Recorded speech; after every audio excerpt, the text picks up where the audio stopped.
Pakistan cricket के दिग्गजों ने बांग्लादेश को चेतावनी दी है। कहा कि बेटे को तो निपटा दिया, अब पोते की बारी है। जी हां, पाकिस्तान क्रिकेट दिग्गजों के रिएक्शंस सामने आने के बाद बांग्लादेश की टांगें थर थर कांप रही हैं कि अब हमारा क्या होगा। पाकिस्तान क्रिकेट के दिग्गजों ने बांग्लादेश को खुले तौर पर अलर्ट कर दिया है। यहां बात हो रही है सुपर 4 के पहले मुकाबले भारत बनाम पाकिस्तान की। पाकिस्तान ने 173 रन बनाने के बाद बड़ी बड़ी बातें की, सेलिब्रेशन, अग्रेशन और न जाने कितना घमंड दिखाया। उन्हें लगा मुकाबला तो जीत ही गए, लेकिन जैसे ही भारत की बल्लेबाजी आई, सब साफ हो गया कि हम तो कुछ थे ही नहीं, बेफिजूल की बातें कर रहे थे। जब उनके दिग्गजों ने टीम को फटकार लगाई और भारत के खिलाड़ियों पर स्टेटमेंट दिए, तब बांग्लादेश भी सोच में पड़ गया कि अब हमारा क्या होगा। भारत से मिली हार के बाद पाकिस्तानी दिग्गज क्या कह रहे हैं, वो हम आपको बताते हैं। कुछ तो भारत पर बेईमानी के आरोप तक लगाने लगे। आइए एक एक करके जान लेते हैं सबके बयान इस खास रिपोर्ट में। लेकिन आगे बढ़ने से पहले बांग्लादेश का क्या होगा, यह सवाल मैं आपसे पूछना चाहता हूं। कमेंट सेक्शन में बताइए, क्या आपको लगता है पाकिस्तान को बांग्लादेश टफ टाइम देगा या फिर वही हाल होगा जो पाकिस्तान का हुआ है? कमेंट में बताना मत भूलिए। और हां, सब्सक्राइब कर लो ताकि पाकिस्तानियों की रोने की आवाज आप तक पहुंचे। बांग्लादेश वालों की भी आवाज मैं बिल्कुल फ्री वीडियो के जरिए पहुंचाऊंगा। सब्सक्राइब करना फ्री है। अब जानते हैं पाकिस्तान के दिग्गजों के बयान। सबसे पहले बात करते हैं वसीम अकरम की। पाकिस्तान की हार पर वसीम अकरम का दर्द छलका और उन्होंने एशिया कप में भारत को लेकर बड़ी बात कही। मैच के बाद वसीम अकरम ने हार पर खुलकर निराशा जताई। उन्होंने कहा, भारत पिछले 4-5 साल से हर विभाग में पाकिस्तान पर भारी पड़ा है और मौजूदा टीम इंडिया का टैलेंट और गहराई असाधारण है। भारत की जीत ने फिर साबित कर दिया है कि वह एशिया कप में सबसे बड़े दावेदार क्यों माना जाता है। वहीं पाकिस्तान की लगातार दूसरी हार ने उनके फैंस को गहरी मायूसी दी है। यही वसीम अकरम कहते हैं, मतलब सादी ताते है, ऑफ है। यह भारत की बादशाहत का साफ संदेश है। चाहे कोई भी टीम सामने आए, बांग्लादेश हो या श्रीलंका, भारत प्रबल दावेदार है। वसीम अकरम ने छोटे प्रारूप में भारत के मैच विजेता खिलाड़ी अभिषेक शर्मा की जमकर तारीफ की। उन्होंने कहा, भारत में अविश्वसनीय प्रतिभा है। कुलदीप यादव, वरुण चक्रवर्ती और अब अभिषेक शर्मा। अभिषेक जैसी प्रतिभा कम ही देखने को मिलती है। वह कोई स्लॉगर नहीं है, बल्कि एक सच्चे बल्लेबाज हैं। वह जीनियस हैं। उन्होंने आगे कहा, भारत ने हर विभाग में पाकिस्तान को मात दी है। भारत 1-2 साल से नहीं बल्कि पिछले 5 सालों से पाकिस्तान पर हावी है। वसीम अकरम ने साफ कहा, अब पाकिस्तान को देखना मुश्किल हो गया है। पाकिस्तान क्रिकेट का जैसे पतन हो रहा है। अभिषेक शर्मा कोई स्लॉगर नहीं, बल्कि प्रॉपर टैलेंटेड बल्लेबाज हैं। यह बांग्लादेश के लिए भी साफ चेतावनी है। अब बात शोएब अख्तर की। शोएब अख्तर ने साफ कहा, ईमानदारी से कहूं तो शाहिद अफरीदी के दामाद शाहीन अफरीदी पर वह आग बबूला हैं। अख्तर ने शाहीन को जमकर लताड़ा। उन्होंने माना कि अभिषेक शर्मा के सामने हमारे गेंदबाज बेअसर साबित हुए। उन्हें समझ नहीं आ रहा था कि कहां गेंदबाजी करनी है। मतलब साफ है, अभिषेक शर्मा का खौफ पाकिस्तानी खेमे में बैठ गया है और अब वही दुनिया को डराने की वजह बन रहा है। शोएब अख्तर ने कहा, अभिषेक शर्मा को दोनों छोर से 2 बाउंसर फेंके जाने चाहिए थे, वो भी तगड़े वाले।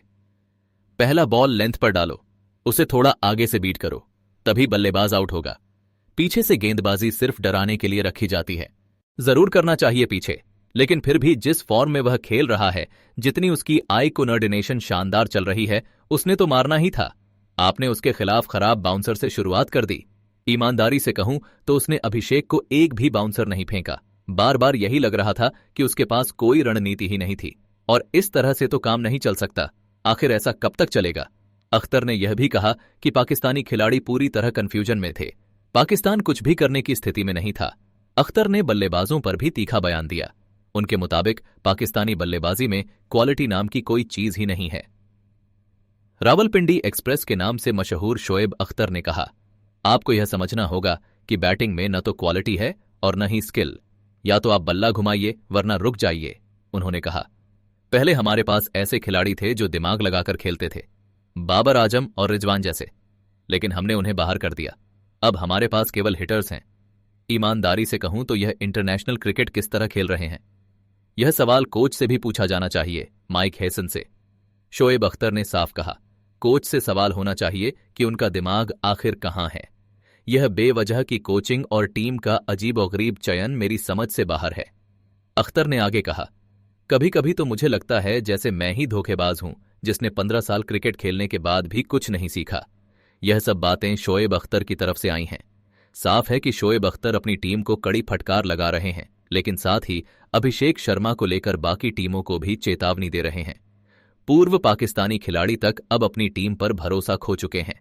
यह दिग्गज भारत का सपोर्ट करने लगे हैं और कह रहे हैं कि भारत के सामने कोई टिक नहीं पाएगा। राशिद लतीफ ने कहा, भारत और पाकिस्तान के बीच तनाव बहुत बढ़ चुका है और यह मैदान पर भी साफ नजर आ रहा है, जबकि पहले ऐसा माहौल नहीं हुआ करता था।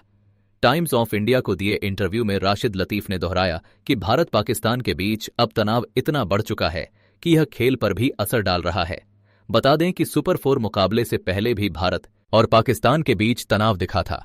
पाकिस्तानी टीम ने प्रेस कॉन्फ्रेंस में जाने से इनकार कर दिया था। राशिद लतीफ ने कहा, T20 में कुछ भी संभव है। ओमान ने कल बहुत अच्छा प्रदर्शन किया। T20 में यह तय करना मुश्किल होता है कि कौन सी टीम पसंदीदा है। वनडे और टेस्ट क्रिकेट में आप कह सकते हैं कि कौन मजबूत है और कौन नहीं, लेकिन T20 में यह कहना आसान नहीं। हालांकि अगर पीछे मुड़कर देखें तो भारत एक बेहद मजबूत टीम है। इसके अलावा लतीफ ने भारतीय घरेलू क्रिकेट व्यवस्था और इंडियन प्रीमियर लीग IPL को भारत की सफलता का बड़ा कारण बताया। उन्होंने कहा, भारतीय खिलाड़ी जिस स्तर का IPL खेलते हैं उसकी गुणवत्ता बेहद ऊंची है। पाकिस्तान के खिलाड़ी PSL खेलते हैं, लेकिन IPL और PSL के बीच बहुत बड़ा अंतर है। अनुभव के मामले में भी यही फर्क दोनों टीमों को अलग करता है और यही कारण है कि भारतीय टीम कहीं ज्यादा अनुभवी और मजबूत नजर आती है। भले ही कुछ सीनियर खिलाड़ी जैसे रोहित, विराट और जडेजा रिटायर हो चुके हैं और भले ही टीम के पास अब उतना अनुभव न हो, लेकिन उन्होंने लगातार उच्च स्तर की क्रिकेट खेली है। इसलिए साफ संदेश है, भारतीय क्रिकेट टीम से सावधान रहना होगा। पाकिस्तान का कहना है कि वे बिना चीटिंग के जीत ही नहीं सकते। वसीम अकरम ने भारतीय टीम पर बेईमानी का आरोप लगाया। जैसे मैंने कहा, कुछ लोग तो बेईमानी के आरोप भी लगाने लगे। संजू सैमसन द्वारा पकड़े गए जमा के कैच को लेकर वसीम अकरम ने सनसनीखेज बयान दिया। उन्होंने कहा कि जब कोई साइड एंगल मौजूद न हो तो बल्लेबाज को संदेह का लाभ दिया जाना चाहिए। मतलब, अगर आपके मन में डाउट था तो फैसला बल्लेबाज के पक्ष में होना चाहिए था, लेकिन यहां गलत निर्णय हुआ। वकार यूनिस को भी हार हजम नहीं हो रही। उन्होंने भी कहा कि जमा को आउट देना गलत था। 53 वर्षीय पूर्व क्रिकेटर ने दावा किया कि ऐसा लग रहा था कि गेंद संजू सैमसन के दस्तानों तक पहुंचने से पहले जमीन को छू गई थी और उन्हें अब भी हैरानी है कि अंपायर ने इसे आउट कैसे कर दिया। लेकिन सच तो यह है कि बॉल अंडर द फिंगर थी, इसलिए आउट सही दिया गया।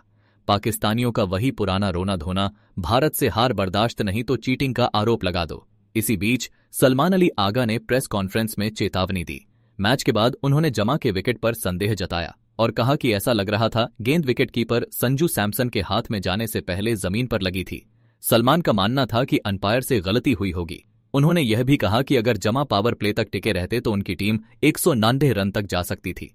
उनके शब्दों में, मैं गलत भी हो सकता हूं, लेकिन जिस तरह से वह बल्लेबाजी कर रहे थे, अगर पावर प्ले तक टिक जाते तो हम 199 बना लेते। अब वही अगर ऐसा होता वैसा होता तो यह होता। पाकिस्तान क्रिकेट का वक्त खत्म हो रहा है। कामरान अकमल ने भी अपनी राय रखी। उन्होंने कहा, देखिए, 10वें ओवर तक मुकाबला बराबरी पर था। उस समय कहा जा सकता था कि मैच संतुलित था, खासकर भारतीय फील्डिंग के कारण। अगर पहले ओवर में हार्दिक पांड्या की गेंद पर थर्ड मैन पर कैच लपक लिया जाता तो बड़ा फर्क पड़ता। फिर सैम अयूब का कैच भी छूटा। भारत की फील्डिंग आज सर्वश्रेष्ठ नहीं रही और वे थोड़े नर्वस दिखे, लेकिन जब 10 ओवर के बाद हम 51 रन पर थे तभी सैम अयूब का खराब शॉट और फिर साहिबजादा फरहान ने जो आखिरी 10 ओवर में लड़ाई बनाई, उसे बनाए रखना चाहिए था। उस मौके को गंवाना दिखाता है कि पाकिस्तान अब आउटडेटेड क्रिकेट खेल रहा है। जी हां, यह सब बातें कामरान अकमल ने कहीं, यानी ऐसे बयानों से वह बांग्लादेश तक को डराने की कोशिश कर रहे हैं। लेकिन वहीं सूर्य कुमार यादव ने पाकिस्तान को उसकी औकात दिखा दी। उन्होंने साफ कहा। बाद प्रेस कॉन्फ्रेंस में जब उनसे पूछा गया कि भारत पाकिस्तान की राइवलरी को कैसे देखते हैं, तो सूर्य कुमार यादव ने कहा, मुझे लगता है कि आपको प्रतिद्वंद्विता पर सवाल पूछना बंद कर देना चाहिए, क्योंकि प्रतिद्वंद्विता तब होती है जब दोनों टीमों ने 15-20 मैच खेले हों और स्कोर लाइन बराबरी पर हो या मामूली अंतर हो, तब जाकर अच्छा क्रिकेट और अच्छी राइवलरी कही जाती है। लेकिन जब लगातार एकतरफा नतीजे आते हैं तो यह केवल अच्छा का क्रिकेट कहलाता है, राइवलरी नहीं। साफ है कि सूर्य कुमार यादव ने पाकिस्तान पर करारा तमाचा मारा है। तो अब सवाल आपसे, इसके बारे में आपकी क्या राय है?